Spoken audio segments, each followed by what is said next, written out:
বিশাল আকৃতির আম গাছটিকে দূর থেকে দেখলে যে কেউ বটগাছ ভেবে ভুল করতে পারেন। বটগাছের মতো আকৃতি হলেও মূলত এটি সূর্যপুরী জাতের আম গাছ।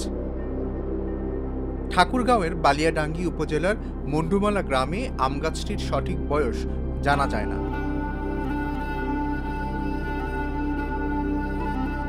লতানো গাছের মতো বিশাল আম গাছটির একটি ডাল মাটিতে নুয়ে আছে। এতটাই বিশাল যে 2 বিঘার বেশি জায়গা জুড়ে এটি দাঁড়িয়ে আছে। উচ্চতা আনুমানিক 80 থেকে 90 ফুট। গাছটির 3 দিক থেকে 19টি ডালপালা বেরিয়ে অক্টোপাসের মতো মাটি আঁকড়ে ধরেছে। বয়সের ভারে ডালপালাগুলোও নুয়ে পড়েছে, তবে গাছের শীর্ষভাগে আছে সবুজ পাতার সমারোহ।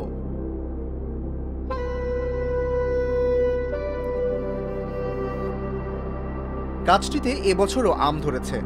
একটি আমের ওজন 250 থেকে 350 গ্রাম। প্রতি বছর এই গাছটি থেকে 120 থেকে 150 মণ পর্যন্ত আম পাওয়া যায়। খ্যাতির কারণে এই গাছের আমের কদরও একটু বেশি। ব্যতিক্রমী গাছের সুস্বাদু আম পেতে আগ্রহ আছে অনেকেরই। অন্যান্য গাছের আমের দাম কম হলেও এই গাছটির আম বেশি দামেই বিক্রি হয়।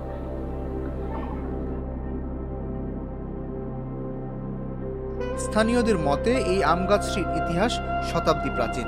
কারো মতে গাছটির বয়স 150 বছর, আবার কারো মতে গাছটির বয়স 250 বছর। গাছটির আসল বয়স কত এলাকার বয়োজ্যেষ্ঠরাও সঠিকভাবে তা বলতে পারেন না। জানা যায় আনুমানিক 300 বছর আগে তৎকালীন ভারতবর্ষে উত্তর দিনাজপুর জেলার ইসলামপুরের সূর্যপুর নামক এলাকায় সূর্যপুরী আম বেশ জনপ্রিয় ছিল। ধারণা করা হয় সেখান থেকেই আমের জাতটি এখানে এসেছে। ঠাকুরগাঁওয়ের প্রায় প্রতিটি বাড়িতেই এখন এই জাতের আম গাছ পাওয়া যায়। প্রতিদিনই ওই আম গাছ দেখতে ভিড় জমান দেশি বিদেশি পর্যটকরা। গাছটি দেখে মুগ্ধতা নিয়ে ফেরেন তারা। গাছটি নিয়ে মানুষের আগ্রহের জন্য এর চারপাশে বেড়া দেওয়া হয়েছে। আম গাছটিকে কাছ থেকে দেখতে চাইলে লাগে টিকিট।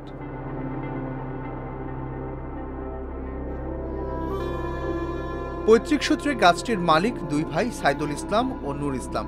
বর্তমানে গাছটির রক্ষণাবেক্ষণে কাজ করেন অন্তত 15 জন।